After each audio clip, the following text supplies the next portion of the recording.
Assalamualaikum warahmatullahi wabarakatuh. Kami dari kelompok 11. Di sini kami akan mempresentasikan hasil makalah kami mengenai tentang pengelolaan data dengan berbasis masalah. Di sini kami beranggotakan saya sendiri Ayu Lestari dan rekan saya Fiska Arianti Arista dan Meristia Herianti. Di sini saya akan membahas mengenai pengelolaan data. Jadi, pengelolaan data adalah masa atau waktu yang digunakan untuk mendeskripsikan perubahan bentuk data menjadi informasi yang memiliki kegunaan. Pengertian pengelolaan data tidak dapat dipisahkan dengan statistik karena statistik tersebut adalah bagian dari pengelolaan data. Jadi intinya pengelolaan data ini dengan statistik saling berkesinambungan karena pada dasarnya statistik itu adalah cara atau bentuk dalam pengelolaan data atau pengumpulan data. Nah, seperti yang dijelaskan oleh Awaludin tahun 2009, bahwasanya statistik berasal dari bahasa Latin yang artinya status untuk negara dan digunakan untuk urusan negara, dalam artian untuk mengelola data kita menggunakan ukuran pemusatan atau data yang dikenal dengan tendensi sentral. Nah, tendensi sentral ini dibagi menjadi 3. Yang pertama adalah mean, yang kedua adalah modus, dan yang ketiga adalah median. Nah, di sini saya akan membahas mengenai tentang mean. Mean ini adalah nilai rata-rata. Jadi di dalam ilmu matematika itu ada yang namanya mean atau nilai rata-rata dalam mencari suatu data yang harus kita hitung. Contohnya di sini ada rumus mean. Rumus mean ini adalah jumlah nilai data dibagi dengan banyaknya data. Contohnya di sini saya akan memberikan satu soal.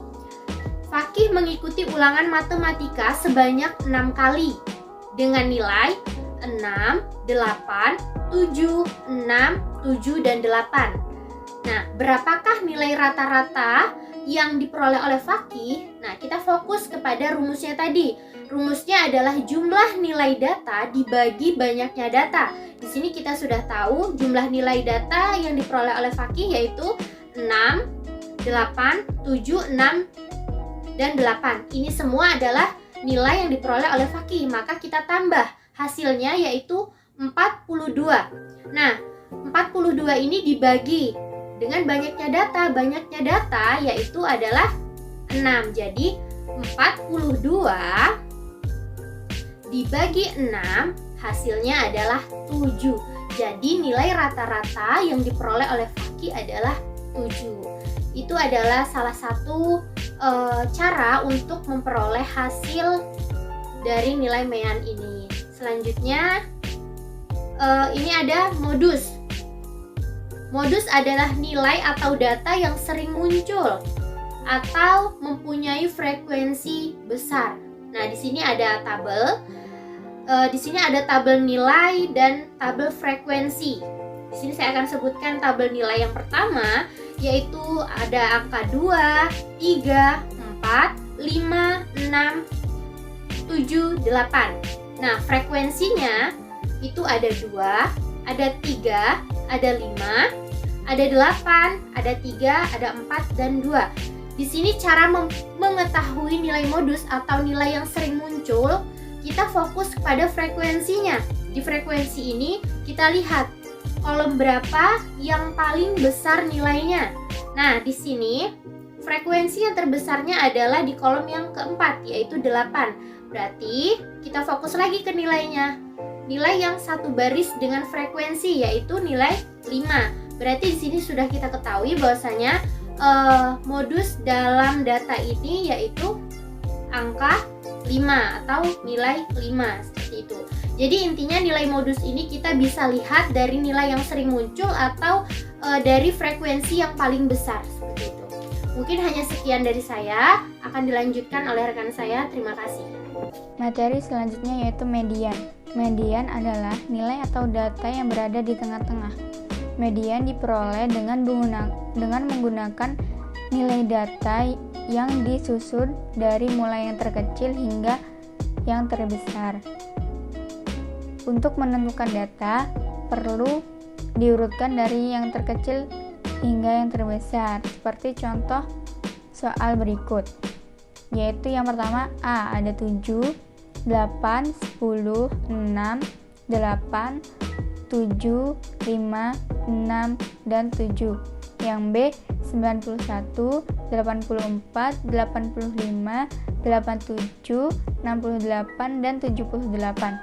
Untuk soal yang pertama, data diurutkan dari yang terkecil hingga yang terbesar. Kemudian diperoleh bahwa nilai data tersebut adalah data ganjil, yaitu sebanyak 9 data. Jadi, data yang menunjukkan median adalah data kelima, yaitu angka 7, sesuai dengan urutan. Untuk data yang B, data mulai diurutkan dari yang terkecil hingga terbesar. Kemudian diperoleh bahwa data tersebut adalah data genap, yaitu sebanyak 6 data. Jadi, yang merupakan median adalah nilai rata-rata data tersebut, yaitu nilai tengah antara 84 dan 85. Dibagi 2 hasilnya 84,5. Jadi median data dari soal B yaitu 84,5. Selanjutnya yaitu materi pembelajaran berbasis masalah atau problem based learning. Model pembelajaran berbasis masalah merupakan model pembelajaran yang bertujuan menggiring peserta didik untuk belajar melalui berbagai permasalahan dalam kehidupan sehari-hari, lalu dihubungkan dengan pengetahuan yang akan dipelajarinya. Model pembelajaran ini pada dasarnya mengacu pada pembelajaran mutakhir lainnya, seperti pembelajaran berdasarkan proyek, pembelajaran berdasarkan pengalaman, pembelajaran autentik, dan pembelajaran bermakna. Pembelajaran berdasarkan masalah merupakan pendekatan yang efektif untuk pengajaran proses berpikir tingkat tinggi. Pembelajaran ini membantu siswa untuk memperoleh informasi yang jadi dalam benaknya dan menyusun pengetahuan mereka sendiri tentang dunia sosial dan sekitarnya. Pembelajaran ini mengembangkan pengetahuan dasar maupun kompleks. Adapun karakteristik pengajaran berdasarkan masalah yaitu yang pertama A. Mengorientasikan siswa kepada masalah autentik dan menghindari pembelajaran terisolasi. Kedua, berpusat pada siswa dalam jangka waktu yang lama. Ketiga, menciptakan pembelajaran interdisiplin. Keempat, menyelidikkan masalah autentik yang terintegrasi dengan dunia nyata dan pengalaman praktis. Yang kelima, menghasilkan produk atau karya dan memamerkannya.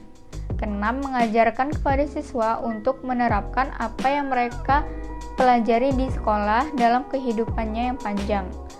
Ketujuh, pembelajaran terjadi pada kelompok kecil. Yang kedelapan, guru berperan sebagai fasilitator, motivator, dan pembimbing. Kesembilan, masalah diformulasikan untuk memfokuskan dan merangsang pembelajaran. Ke-10, masalah adalah kendaraan untuk pengembangan keterampilan pemecahan masalah. Yang ke-11, informasi baru diperoleh lewat belajar mandiri. Baiklah, di sini saya akan melanjutkan materi yang selanjutnya, yaitu 2, tujuan pengajaran berdasarkan masalah. Berdasarkan karakteristik di atas, pembelajaran berdasarkan masalah memiliki beberapa tujuan. A. Membantu siswa mengembangkan keterampilan berpikir dan keterampilan pemecahan masalah. Yang B. Belajar peranan orang dewasa yang autentik. Yang C. Menjadi pembelajaran yang mandiri. Yang ketiga, sintaks model pembelajaran berbasis masalah, problem based learning. Di sini ada tahapan dan tingkah laku guru. Tahap 1, orientasi pada siswa. Guru menjelaskan tujuan pembelajaran, menjelaskan logistik yang diperlukan, memotivasi siswa agar terlibat dalam penyelesaian masalah yang dipilihnya. Yang tahap 2, mengorganisasikan siswa untuk belajar. Guru membantu mendefinisikan dan mengorganisasikan tugas belajar yang berhubungan dengan permasalahan yang dipilih. Yang tahap 3, membimbing, menyediakan kelompok dan individual. Guru mendorong siswa untuk mengumpulkan informasi yang sesuai, melaksanakan eksperimen untuk mendapatkan penjelasan dan pemecahan masalah. Tahap 4, mengembangkan dan menyajikan hasil karya. Guru membantu merencanakan dan menyiapkan karya yang sesuai dengan laporan video dan model serta membantu mereka berbagai tugas dengan temannya. Sistem penilaian dalam model pembelajaran berbasis masalah dilakukan dengan 3 aspek, yaitu aspek pengetahuan, kecakapan, dan penilaian sikap. Aspek pengetahuan adalah mencakup seluruh kegiatan pembelajaran yang dilakukan dengan ujian akhir semester atau UAS, kuis, pekerjaan rumah atau PR, dokumen, dan laporan. Yang kedua, aspek kecakapan dapat diukur dari penguasaan alat bantu dalam pembelajaran. Yang ketiga, penilaian sikap difokuskan pada keaktifan dan partisipasi dalam diskusi kelompok, kemampuan bekerja sama, dan kehadiran dalam pembelajaran. Yang keempat, kelebihan dan kekurangan pembelajaran berbasis masalah atau problem based learning.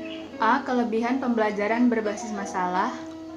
Yang pertama, memberikan kesempatan kepada peserta didik untuk memecahkan masalah-masalah menurut cara atau gaya belajar masing-masing individu. Dengan cara ini, mengetahui gaya belajar masing-masing individu diharapkan dapat membantu menyelesaikan masalah dengan pendekatan yang dipakai dalam pembelajaran. Yang kedua, pendidik dapat mengembangkan keterampilan berpikir kritis. Yang ketiga, peserta didik dilatih untuk mengembangkan cara-cara menemukan, bertanya, mengungkapkan, menjelaskan atau mendiskusikan, mempertimbangkan atau membuat pertimbangan, dan membuat keputusan. Dengan demikian, peserta didik menerapkan suatu proses kerja melalui suatu situasi bermasalah. Yang B, kelemahan pembelajaran berbasis masalah. Yang pertama, pembelajaran berbasis masalah membutuhkan waktu yang lama. Yang kedua, memerlukan buku penunjang yang dapat dijadikan pemahaman dalam kegiatan belajar, terutama dalam membuat soal. Mungkin hanya sekian yang bisa kami sampaikan, lebih dan kurangnya kami mohon maaf. Kami akhiri, wassalamualaikum warahmatullahi wabarakatuh.